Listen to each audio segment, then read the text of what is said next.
Hello guys, आज हम लोग लेके आए हैं बीए का फर्स्ट सेमेस्टर का पेपर। इम्पोर्टेंट क्वेश्चंस हैं। आप लोग ये क्वेश्चन इम्पोर्टेंट है, सारे से ज़्यादा सबसे ज़्यादा इम्पोर्टेंट क्वेश्चन है। आप लोग देखिए और इसी द्वारा क्वेश्चन को वीडियो पढ़िएगा। को हम शुरू करेंगे और वीडियो को स्किप मत करिएगा, पूरा देखेंगे तो आपको पूरी हेल्प मिलेगी, क्योंकि काफ़ी सारी चीज़ें आपको इस वीडियो की जानकारी आपको इस वीडियो से मिलेंगी। ठीक है, प्रूफ के तौर पे देख लीजिए, बीए फर्स्ट सेमेस्टर, ठीक है, और सब्जेक्ट आपका हिंदी है, बीए फर्स्ट ईयर के फर्स्ट सेमेस्टर, और प्रश्न पत्र का नाम है यानी क्वेश्चन पेपर का नाम है हिंदी काव्य। तो चलिए अब आते हैं क्वेश्चन आंसर की ओर। ठीक है, तो पहला प्रश्न है कि आदिकाल के दो ग्रंथों के नाम लिखिए। देखिए, बहुत सारे स्टूडेंट बोलते हैं कि क्वेश्चन बैंक से क्वेश्चन लिए हैं सर, आपने सीरीज से लिए हैं, इंटरनेट से लिए हैं। अब आप बताइए कि जब भी आपका जो पेपर आता है वो कहाँ से बनता है? आसमान से तो क्वेश्चन आते नहीं, बुक से लिए जाते हैं, क्वेश्चन बैंक से लिए जाते हैं, सीरीज से लिए जाते हैं, इंटरनेट से सर्च किए जाते हैं। यहीं से मिला के आपका क्वेश्चन पेपर प्रश्न पत्र बनता है। ठीक है, ठीक है, ठीक है। तो जब क्वेश्चन पेपर ही क्वेश्चन बैंक और सीरीज और इंटरनेट के माध्यम से बनता है, तो क्वेश्चन हम आपको क्यों ना बताएं? क्यों? सीरीज से, क्वेश्चन बैंक या फिर इंटरनेट से, गूगल पे, वहीं पे तो हम रिसर्च करके आपको क्वेश्चन देते हैं, क्योंकि क्वेश्चन पेपर तो वहीं से बनता है, तो क्वेश्चन भी हम आपको आंसर भी वहीं से देते हैं। तो मेन आपका फोकस होना चाहिए महत्वपूर्ण प्रश्न और उसके उत्तर पे। ये कभी मत सोचिए कि क्वेश्चन कहाँ से आए, कैसे आए, इस पे मत जाइए। क्वेश्चन आपको महत्वपूर्ण मिल रहे हैं, उस पर फोकस करिए बस। पहला प्रश्न है कि आदिकाल के दो ग्रंथों के नाम लिखिए। तो आदिकाल के दो प्रमुख ग्रंथ हैं पृथ्वीराज रासो, जय चंद्र प्रकाश। ठीक है, नोट करिए। अगला प्रश्न है कि भक्ति काल को स्वर्ण युग किस विद्वान ने कहा है, या फिर भक्ति काल को स्वर्ण युग क्यों कहा जाता है? ऐसा भी प्रश्न आपको एग्जाम में देखने को मिल सकता है।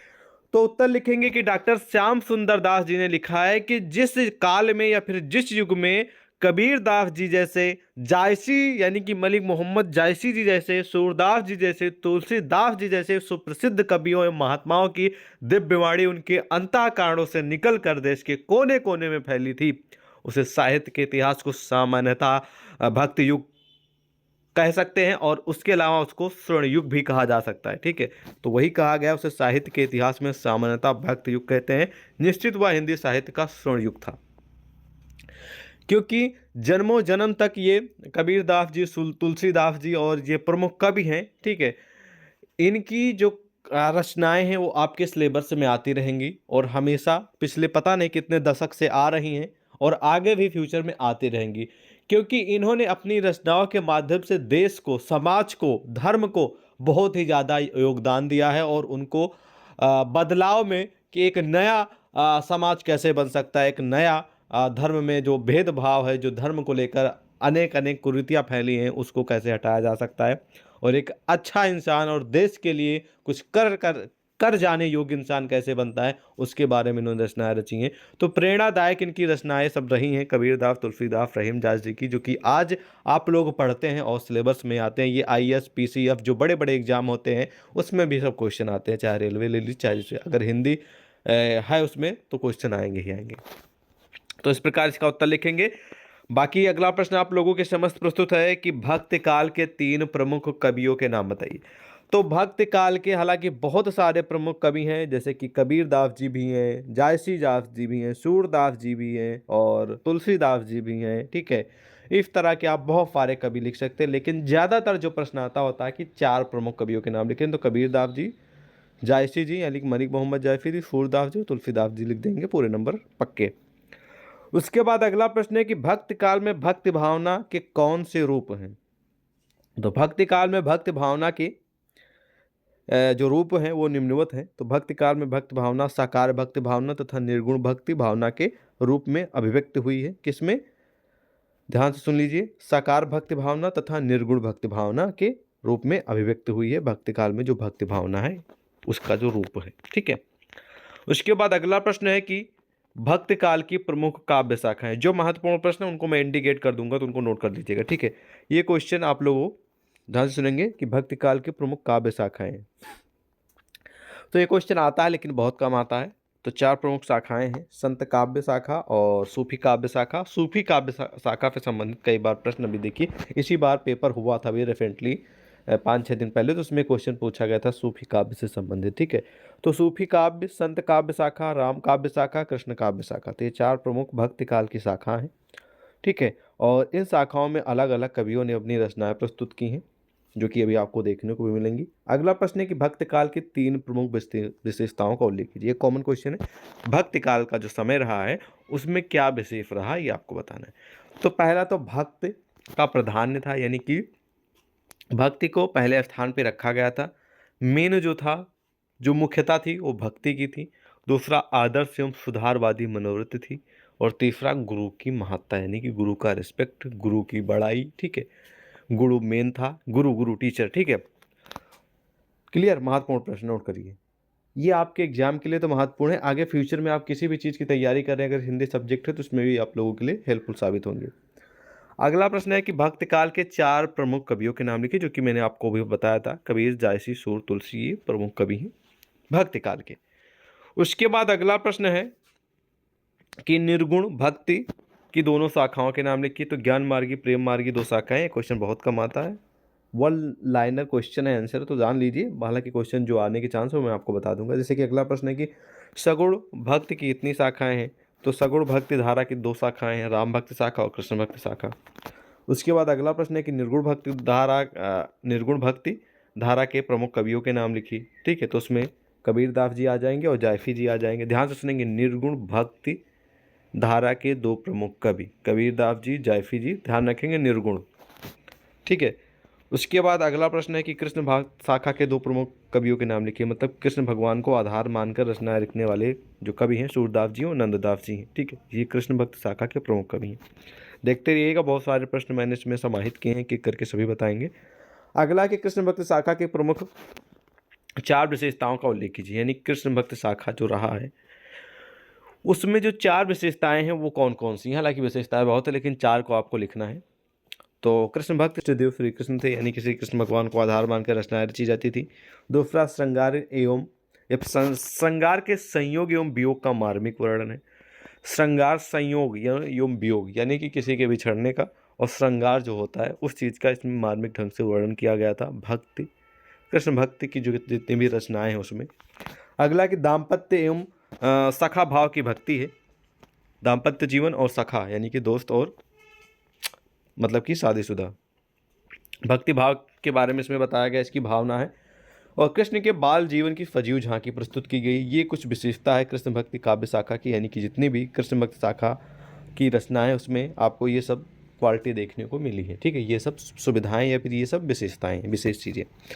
उसके बाद अगला प्रश्न है कि राम भक्ति काव्य शाखा की 2 विशेषताएं बताइए। तो राम भक्ति काव्य शाखा की जो विशेषताएं, इसमें पहली है लोक मंगल की कामना, दूसरा है महान आदर्शों की कल्पना।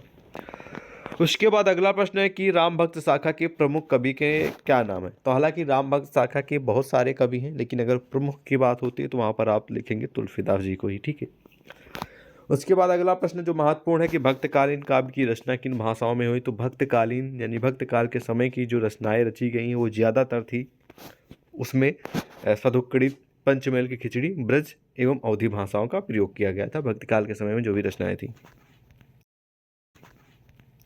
नेक्स्ट क्वेश्चन है कि राम भक्त शाखा के 2 प्रमुख कवियों के नाम लिखिए। तो राम भक्त शाखा के 2 प्रमुख कवि में बात करें तो पहले पे तुलसीदास जी लिखेंगे, दूसरे पे भूपति लिख देंगे। ठीक है, नेक्स्ट क्वेश्चन है कि कृष्णाश्रयी शाखा के 2 प्रमुख कवियों के नाम लिखिए और उनके द्वारा लिखित रचनाएं भी लिखिए। तो कृष्ण शाखा के प्रमुख कवि हैं सूरदास जी, और सूरदास जी ने जो रचना रची है उसका नाम है सूरसागर। और दूसरे कवि नंददास जी, इन्होंने जो रचना रची है उसका नाम है भंवर गीत। ठीक है, तो ये महत्वपूर्ण प्रश्न नोट कर लीजिए। इसके बाद अगला प्रश्न है कि राम काव्य धारा की रचना किन भाषाओं में हुई है। तो राम काव्य धारा की जो रचनाएं हैं वो अवधी एवं ब्रज भाषा में हुई हैं, तो इस बात को भी ध्यान रखेंगे। और अगला प्रश्न जो एक महत्वपूर्ण प्रश्न नोट कर लीजिएगा कि कृष्ण भक्त शाखा के प्रमुख कवियों के नाम लिखिए। तो कृष्ण भक्त शाखा के प्रमुख कवि मतलब कि कृष्ण भगवान को आधार मानकर कृष्ण भगवान के ऊपर जो कवियों ने रचनाएं रची हैं उन कवियों के नाम लिखना है। तो उसमें से सूरदास जी हैं, रसखान जी हैं, मीरा दास जी हैं, परमानंद जी हैं, नरोत्तम दास जी हैं, छीत स्वामी, ये जो कुछ कवि हैं इन्होंने जितनी भी रचनाएं रची हैं उसमें कृष्ण भगवान को आधार मानकर या फिर कृष्ण भगवान के ऊपर रचनाएं रची हैं। ठीक है, तो ये वो कवि हैं जिन्होंने इनको अपना भगवान मानकर रचनाएं रची हैं। उसके बाद अगला प्रश्न है कि ज्ञान मार्गी शाखा के 3 विशेषताओं का उल्लेख कीजिए। तो 3 विशेषताएं: ईश्वर की निराकार रूप में उपासना, गुरु को भगवान के समकक्ष ठहराना, आडंबरों का विरोध।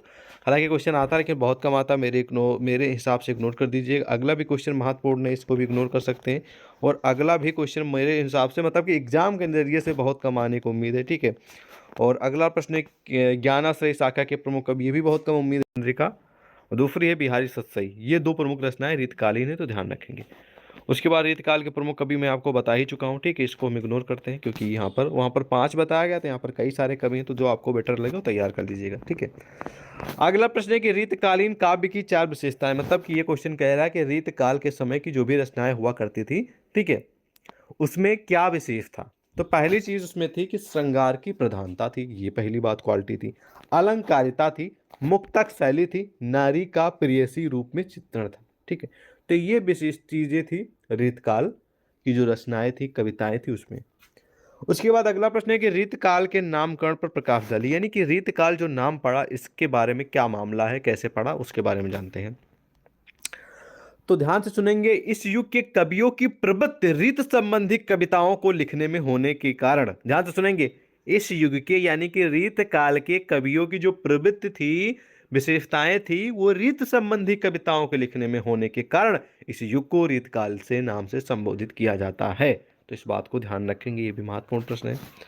उसके बाद अगला प्रश्न है कि रीतबद्ध एवं रीत मुक्त काव्य का अंतर बताइए या फिर अंतर स्पष्ट कीजिए। तो चलिए थोड़ा जान लेते हैं, हालांकि क्वेश्चन उम्मीद नहीं आने की। तो लिखेंगे रीतबद्ध काव्य की श्रेणी में वो रचनाएं अवलोकनीय है जिनमें काव्य तत्वों के लक्षण एवं उदाहरण विद्यमान है, और रीत मुक्त काव्य के अंतर्गत वो रचनाएं अवलोकनीय है जो साहित्य रूढ़ियों तथा मान्यताओं से मुक्त स्वतंत्र रचनाएं हैं। हालांकि क्वेश्चन आने की उम्मीद बहुत कम है, तो आप इग्नोर भी कर सकते हैं। हालांकि क्वेश्चन ये देखो यहाँ पर रीतकाल के नामकरण से संबंधित है, ये भी क्वेश्चन आता है लेकिन बहुत कम आता है, इग्नोर के पुष्ट मार्ग बहुत कम आता है। जो महत्वपूर्ण है मैं आपको बता दे रहा हूँ। जैसे कि अगला प्रश्न है कि भारतीय सूफी प्राय कितने संप्रदायों में विभक्त है, भी बहुत कम आता है, ठीक है। ये वाला महत्वपूर्ण है कि कृष्ण काव्य शाखा का प्रवर्तक किसे माना जाता है। तो कृष्ण काव्य शाखा का प्रवर्तक स्वामी वल्लभाचार्य को माना जाता है, ध्यान रखेंगे, ये महत्वपूर्ण प्रश्न है। उसके बाद अगला प्रश्न है कृष्ण शाखा के काव्य में किस भाषा एवं छंद का प्रयोग हुआ है। तो उसमें ध्यान रखेंगे कृष्ण भक्ति शाखा के काव्यों में यानी रचनाओं में जो भाषा यूज हुई है वो ब्रज भाषा है एवं गे के पदों का भी प्रयोग हुआ है, ठीक है, ब्रज भाषा एवं गे के पदों का ध्यान रखेंगे। उसके बाद अगला कि निर्गुण धारा एवं सगुण धारा की 2 समानताओं का उल्लेख कीजिए। तो दोनों में था कि ये कि दोनों के भगवान के प्रति अनन्य भक्ति की गई है सगुण और निर्गुण में। और दूसरी जो विशेषता है कि ढोंगों तथा आडंबरों का दोनों शाखाओं के कवियों ने प्रबल विरोध किया। जो ढोंग लोग करते हैं आडंबरों का, इनका विरोध किया। ये सेम समानताएं पाई गई निर्गुण धारा और सगुण धारा के कवियों में, ठीक है। उसके बाद जो महत्वपूर्ण प्रश्न है वो हम आपको बता दे रहे हैं। हालांकि इसमें से मेरे हिसाब से पिछले वर्षों में, हालांकि महत्वपूर्ण है लेकिन ये एग्जाम में आपके नहीं आ रहे हैं, इसलिए मैं आपको बता रहा हूँ। जैसे ये क्वेश्चन नोट कर लीजिए। रीतबद्ध धारा के कुछ प्रमुख कवि, तो केशवदास जी, चिंतामणि जी और श्रीपति जी, भिखारी दास जी, ये रीतबद्ध धारा के कवि हैं, ठीक है। उसके बाद अगला प्रश्न है कि रीत मुक्त धारा के सर्व प्रमुख कवि का नाम लिखे। तो वहां पर लिखेंगे रीत मुक्त धारा के प्रमुख कवि घनानंद जी हैं, ठीक है। उसके बाद अगला महत्वपूर्ण प्रश्न है कि अष्ट छाप के कवियों के नाम लिखे। तो ध्यान से सुनेंगे। उत्तर लिखेंगे कि आचार्य वल्लभ के पुत्र गोस्वामी विट्ठल नाथ ने वल्लभाचार्य के 4 शिष्यों कुम्भनदास, सूरदास, परमानंद, कृष्णदास तथा अपने 4 शिष्यों गोविंद स्वामी, नंददास, छीत स्वामी एवं चतुर्भुज को लेकर अष्टछाप या अष्टसखा मंडल बनाया है। जो अष्टछाप कवियों में महात्मा सूरदास का प्रमुख स्थान है। तो अष्टछाप के प्रमुख कवि हैं। और इस अष्टछाप जो रचना मतलब कि इसमें अष्टछाप जो एक तरीके से बोल सकते हैं कि बहुत बड़ा दल बनाया गया था, इसमें मुखिया थे सूरदास जी, ठीक है। उसके बाद अगला प्रश्न है आप लोगों की समस्त कि आधुनिक कविता के 3 विशेषताएं, यानी कि इस समय की जो कविताएं लिखी गई हैं अभी लेटेस्ट में 2 4 6 10 साल पहले रचनाएं जो लिखी गई हैं कवियों के द्वारा, उसमें विशेष है कि खड़ी बोली में काव्य रचना और प्रत्यात्मकता है और राष्ट्र प्रेम है, ठीक है। ये विशेषता आपको देखने को मिलती है इस समय की जो भी अभी 5 6 साल 10 साल के अंदर 12 साल के अंदर की जो रचनाएं हैं उसमें, ठीक है, ठीक है। उसके बाद अगला प्रश्न आप लोगों की समस्त प्रस्तुत है कि आधुनिक काल के प्रथम युग का क्या नाम है। तो आधुनिक काल के प्रथम युग का नाम भारतेंदु युग है। उसके बाद अगला प्रश्न है कि भारतेंदु युग के 2 प्रमुख कवियों के नाम लिखिए। तो भारतेंदु युग के 2 प्रमुख कवि हैं भारतेंदु हरिश्चंद्र जी और प्रताप नारायण मिश्र जी, ठीक है। उसके बाद अगला प्रश्न है कि भारतेंदु युग की कविता की विशेषताएं लिखिए। तो भारतेंदु युग की कविता की विशेषताएं लिखेंगे कि भारतेंदु युग में भावात्मक कविता लिखी गई है और कविता में राष्ट्रीयता यानी कि देश प्रेम एवं समन्वय एवं समर्पण आदि के संदेश निहित हैं। तो ये विशेषता हो गई। उसके बाद अगला प्रश्न है कि द्विवेदी युग के 2 कवियों के नाम लिखिए।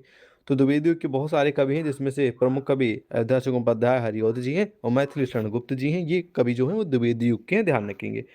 द्विवेदी युग के 2 महाकाव्यों के नाम लिखे। तो द्विवेदी युग के 2 महाकाव्य हैं साकेत एवं प्रिय प्रवाह। ये क्वेश्चन अभी रिसेंटली 2-3 दिन पहले, 4 दिन पहले जो पेपर हुआ था, ठीक है, उसमें क्वेश्चन पूछा गया था। ठीक है, तो ध्यान रखेंगे साकेत एवं प्रिय प्रवाह 2 महाकाव्य हैं द्विवेदी युग के, ध्यान रखेंगे, महत्वपूर्ण प्रश्न है। ठीक है, उसके बाद अगला प्रश्न है कि द्विवेदी युग का प्रतिनिधित्व कवि किसे कहा जाता है द्विवेदी युग का। तो ध्यान रखेंगे द्विवेदी युग के प्रतिनिधि कवि राष्ट्रीय कवि यानी कि देश के ऊपर ज्यादातर रचनाएं लिखने वाले, देश के हित में बात करने वाले प्रमुख कवि मैथिली शरण गुप्त ने द्विवेदी युग का प्रतिनिधित्व किया है, इसलिए इनको ही द्विवेदी युग का प्रतिनिधित्व कवि कहा जाता है।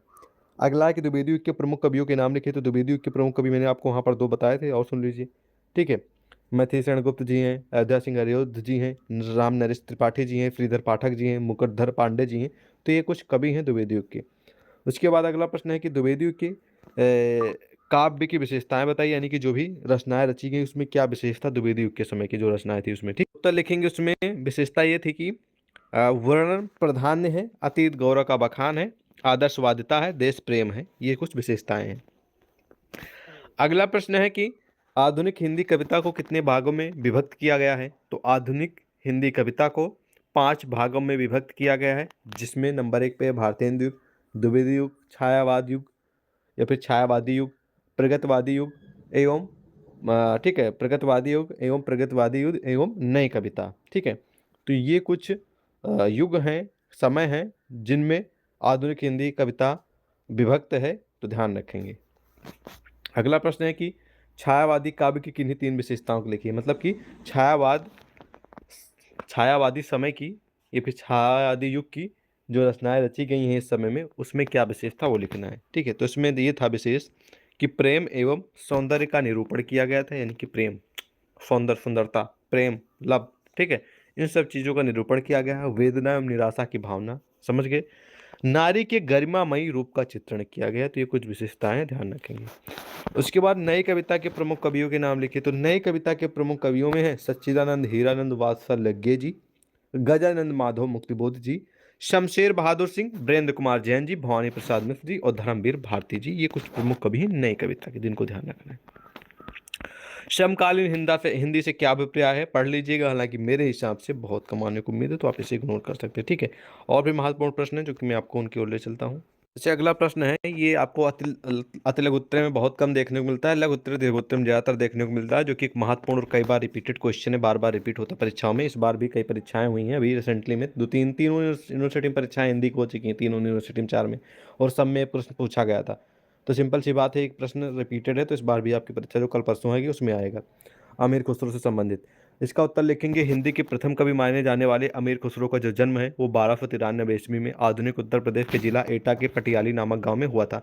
उनके पिता सैफुद्दीन मोहम्मद तुर्कों के कबीले के सरदार थे तथा चंगेज खां से बसते बसते हुए भारत में आकर वो बस गए थे। ठीक है, उनके गुरु का नाम निजामुद्दीन औलिया था और सूफी साधक थे। बचपन ही माता की बचपन में ही पिता की जो डेथ है यानी कि मृत्यु हो जाने के कारण इनका जो अधिकांश बचपन है अपने ननिहाल यानी कि मामा नाना के यहाँ पर व्यतीत हुआ है। बचपन में ही खुसरो को शिक्षा प्रदान करने के उचित प्रयास किए गए कि अच्छे से अच्छी इनको नॉलेज, अच्छे से अच्छी शिक्षा, एजुकेशन इनको दिया जा सके। ठीक है, इसका बहुत ज़्यादा प्रयास किया गया। ओके, उन्होंने हिंदी के अतिरिक्त बहुत सारी भाषाओं में ज्ञान अर्जित किया है और संस्कृत, फारसी, अरबी, तुर्की आदि भाषाओं में काफ़ी ज़्यादा इनका मन लगा और इन भाषाओं में इन्होंने ज्ञान प्राप्त हुआ। और अमीर खुसरो द्वारा रचित ग्रंथों को संक्षिप्त में परिचय दीजिए, तो इसको भी पढ़ लीजिएगा। और अमीर खुसरो जुड़ा गारंटी वाला क्वेश्चन फंसेगा। ठीक है, तो अमीर खुसरो जी द्वारा जो लिखित प्रमुख ग्रंथ हैं, रचनाएं हैं, ठीक है, तो उनको कुछ इस प्रकार विभक्त किया गया है। तो उत्तर लिखिएगा कि खुसरो की कोई हिंदी रचना अभी तक प्राप्त नहीं हुई है, फिर भी अनेक विद्वानों ने उपलब्ध तथ्यों के आधार पर उनकी रचनाएं, उनकी हिंदी रचनाओं को 12 वर्गों में विभाजित किया, जिसमें से कुछ पहेलियाँ हैं, मुकुरियाँ हैं, निस्बतें हैं, दो सखना है, ढकोसला है, गीत है, कव्वाली है, फारसी हिंदी में से छंद है, सूफी दोहा है, गज़ल है, फुटफल है, छंद है, खालिक है, बारी है। तो ये कुछ खालिक बारी, ये सब कुछ इनकी जो संभवित हैं। ठीक है, पूरी इनकी एग्जैक्ट नहीं पता है, तो अलग अलग विद्वानों ने अलग अलग हिसाब से अपने अपने एक्सपीरियंस, अपने अपने जो जानकारी प्रस्तुत की, उसी आधार पे ये इनकी 12 वर्गों में विभाजित रचनाएं प्रस्तुत हैं, ध्यान रखेंगे, ठीक है। और अगला प्रश्न जो कई बार और हमेशा रिपीट हो रहा है एग्जाम में, कबीर किस समय की सामाजिक एवं धार्मिक स्थिति पर प्रकाश डालिए। तो कबीरदास जी से संबंधित पहले मैं आपको बता दूं इनका पूरा का पूरा जीवन परिचय प्लस कबीरदास जी की प्रमुख रचनाएं और प्लस कबीरदास जी एक धर्म सुधारक और समाज सुधारक है, इससे संबंधित क्वेश्चन पूछा जाएगा, ठीक है। क्वेश्चन ऐसा भी हो सकता है कि कबीरदास जी एक धर्म सुधारक है, सिद्ध कीजिए। कबीरदास जी एक समाज सुधारक है, सिद्ध कीजिए। कबीर के समय में सामाजिक स्थिति कैसी थी, समाज में इनका क्या योगदान रहा है, मूल्यांकन कीजिए, विस्तृत से वर्णन कीजिए, उल्लेख कीजिए। ऐसे प्रश्न आपको देखने को मिल सकते हैं। कुल मिला के मतलब यही है कि कबीरदास जी ने समाज और धर्म के क्षेत्र में अपना बहुमूल्य योगदान दिया है, उसी के बारे में आपको लिखना है बस, ठीक है। जैसे समाज शब्द आ जाए कबीरदास जी के आगे लिख जाए समाज, बस समझ जाइएगा समाज से संबंधित है कि समाज में इन्होंने क्या योगदान दिया है उससे संबंधित, ठीक है। तो एक बहुत ही रामबाण और हमेशा रिपीट होने वाला क्वेश्चन है, तो सुन लीजिए। सामाजिक स्थिति कैसी थी इनके समय में और उसमें सुधार के प्रयास किस प्रकार हुए, चलिए सुनिए। कबीर का युग वमनस्य, विरोध, आडंबर, सांप्रदायिकता, पाखंड, कुरीतियों और कुंडाओं से ग्रस्त था। हिंदू जात का सामाजिक जीवन जर्जर और ठीक है बेसंखल हो गया था। हिंदुओं की वर्ण व्यवस्था जटिलतम रूप धारण करती जा रही थी। ब्राह्मण, पांडे, पुजारी और मुल्ला मौलवी धर्म के ठेकेदार बन गए थे। उन्होंने जाति पात बंधन कठोर करके हिंदू जनता में बीज बो दिए थे कि कोई भी इंसान हो उसको अगर कई लोग बार बार किसी चीज़ को कहेंगे या फिर किसी चीज़ को मनाने में लग जाएंगे तो सिंपल सी बात है वो इंसान धीरे धीरे उनके बहकाए में या फिर उनके बस में आ ही जाएगा। क्लियर। तो वही होता था सेम टू सेम इसमें कि जात पात के बंधन कठोर करके हिंदू जनता में विष बो दिए जाते थे। उच्च जातियों निम्न कोट की जातियों को हेय तथा निंदनीय समझती थी, यानी कि बेकार समझती थी तथा उनके साथ दुर्व्यवहार करती थी। निम्न वर्गीय समुदाय को जटिलतम वर्ण व्यवस्था के कारण तिरस्कृत मतलब कि बहिष्कार या फिर उनको मतलब कि हटाया जाता था, ठीक है, उनको तिरस्कार किया जाता था। अब निम्न वर्ग के समक्ष मुस्लिम धर्म का ही द्वार उन्मुक्त था, जिनमें जातिगत भेदभाव नहीं था। ऐसी विषम सामाजिक परिस्थितियों में संत कबीर ने सामाजिक कुरीतियों और मिथ्या विश्वासों खंडन किया और दोनों जातियों के भेदभाव की खाई को पाटने के लिए भरसक प्रयत्न किया। मतलब कि जो जाति पात को लेकर भेदभाव है, जो समाज में कुरीतियाँ फैली हैं, जो अंधविश्वास आए हैं, वो जो बड़ी खाई थी लोगों के अंदर जो बसा था, इसको हटाने का इन्होंने बहुत ही प्रयत्न किया और लोगों को काफ़ी समझाया और इन्होंने काफ़ी ज़्यादा योगदान दिया समाज के क्षेत्र में। अब आ जाएगी धार्मिक स्थिति कैसी थी इनके समय में और उसमें कैसे इन्होंने क्या योगदान दिया। तो उत्तर लिखेंगे कि कबीर के युग में नाना प्रकार की धार्मिक साधनाओं का प्रचलन था। हिंदू धर्म, वैष्णव, शैव, शाक्त, बौद्ध और जैन जैसे अनेक धार्मिक संप्रदायों में विभक्त हो गया था धर्म, ठीक है। फिर ये संप्रदाय भी अनेक उपभागों में विभाजित हो गए थे। ब्राह्मण समाज के ठेकेदार बन गए थे। मुसलमान तलवार के बल पर हिंदुओं को मुस्लिम धर्म ग्रहण करने के लिए बाध्य करते थे, मतलब कि आप हिंदू धर्म के हैं तो मुस्लिम में आ जाइए वरना आपका हम गला कट कर देंगे, ऐसे चेतावनी, ऐसे उनको दबदबा बना के उनको धर्म का जो है वो दूसरे धर्म में प्रवेश करने के लिए, ग्रहण करने के लिए मजबूर करते थे। मुस्लिम धर्म में कट्टरपंथ, आडंबर, पाखंड तथा मिथ्याचार बहुलता के साथ परिव्याप्त था। संत कबीर ने दोनों नजदीक से देखा और परखा तथा इसलिए इससे त्राण पाने के लिए, यानी कि इससे छुटकारा पाने के लिए उन्होंने जनता के समक्ष एक नवीन प्रेम भक्ति का मार्ग प्रस्तुत किया। कबीर ने युगानुकूल अपनी वाणी को संवारा और एक सच्चे युग दृष्टा के रूप में जनता के सामने आए। डॉक्टर हरसेव पांडे ने कहा है इसके बारे में कि कबीर आदि संतों को जेहूं अपनी भावनाओं को व्यक्त करने की स्वतंत्रता मिली, उनका सोया ज्वालामुखी जाग उठा। उनकी विद्रोही भावनाएं जो समानताओं या फिर धर्मचारियों के भय से दबी हुई थी, बड़े वेग के साथ तू कत बामन हम कत सूदा की चुनौती देते हुए फूट निकली। उन्होंने जाति पात, पूजा अर्चना, तीर्थ व्रत, माला तिलक सब पर कुठाराघात करना शुरू किया, ठीक है। तो इस प्रकार उन्होंने धर्म के क्षेत्र में सुधार किया और बहुत बड़ा योगदान है इनका। तो इस प्रकार आपको क्वेश्चन देखने को मिल सकता है। कबीरदास जी से जुड़ा अगला प्रश्न आ सकता है कि कबीरदास जी की भक्ति भावना कैसी थी, उसके बारे में लिखिए। थी भी महत्वपूर्ण प्रश्न पढ़ लीजिएगा, ठीक है। प्रमुख कवि केशवदास जी से संबंधित भी प्रश्न आ सकते हैं, इनका जीवन परिचय प्लस इनकी प्रमुख रचनाएं, ठीक है। प्रमुख रचनाएं तो आप लोग देख लीजिए, ठीक है। रतन बावनी है, रसिक प्रिया है, नक्सिक है, बारहमासा है, रामचंद्रिका ठीक, कवि प्रिया है, छंदमाला है। तो ये कुछ इनकी प्रमुख रचनाएं हैं, ठीक है, जिनको ध्यान रखना है। बाकी केशवदास जी से संबंधित कुछ अन्य प्रश्न यहाँ पर मतलब कि अति लघु उत्तरीय के प्रस्तुत हैं, पढ़ लीजिएगा। उसके बाद बिहारी जी का जीवन परिचय पूरा का पूरा पढ़ लीजिएगा, बहुत ही महत्वपूर्ण प्रश्न है, पूरा आप लोगों के समझ प्रस्तुत है, पढ़ लीजिए, ठीक है। समय ज़्यादा है नहीं, इसलिए मैं आपको मोस्ट इंपॉर्टेंट क्वेश्चन बता रहा हूँ, पूरा का पूरा उत्तर आप लोगों के समझते पढ़ लीजिएगा, ठीक है। अन्य भी कुछ महत्वपूर्ण प्रश्न है वो भी मैं आपको बता दे रहा हूँ। और कामायनी फ्रीड़ा क्वेश्चन आ सकता है, ठीक है। कामायनी जो प्रमुख एक रचना है, जो कि एक मतलब कि एक प्रमुख रचना है जो कि जयशंकर प्रसाद जी द्वारा रचित है। इससे संबंधित भी प्रश्न कई बार रिपीटेड हैं, तो इसके बारे में भी आप लोग समस्त उत्तर है पढ़ लीजिएगा, ठीक है। आएगा, पक्का नोट कर लीजिए। घनानंद जी फिर का क्वेश्चन आ सकता है। घनानंद की भाषा प्रकाश, मतलब कि इनकी भाषा शैली पर प्रकाश डालिए, इसको भी आप लोग पढ़ सकते हैं, नोट कर लीजिए, उम्मीद है आने की। विद्यापति जी से जुड़े क्वेश्चन आपको एक आधा देखने को मिल सकते हैं, ठीक है। तो इस प्रकार के कुछ आपको आपकी परीक्षा में क्वेश्चन देखने को मिलेंगे। बाकी ये पूरी की पूरी जो पीडीएफ है क्वेश्चन आंसर की, इसमें बहुत सारे प्रश्न हैं और उसका उत्तर समाहित है। अगर आपको चाहिए तो सिंपल सा आपको वीडियो के डिस्क्रिप्शन में टेलीग्राम व्हाट्सएप का लिंक मिल जाएगा, तो दोनों से ज्वाइन हो जाइएगा। ज्वाइन होने के बाद आप हमें व्हाट्सएप पर पर्सनल मैसेज कर दीजिएगा कि सर हमें बी ए फर्स्ट सेमेस्टर हिंदी की महासंग्राम पीडीएफ चाहिए। जैसे आप इतना सेंड करेंगे मैसेज, हम आपको पूरी पूरी पीडीएफ सेंड कर देंगे, तो आप एग्जाम की तैयारी कर लीजिएगा। और ये पीडीएफ उन्हीं स्टूडेंट को सेंड की जाएगी जो हमें क्वेश्चन हो, मतलब कि पेपर होने के बाद हमें क्वेश्चन पेपर सेंड करते हैं, उन्हीं को मिलेगी, ठीक है, और किसी को नहीं मिलेगी।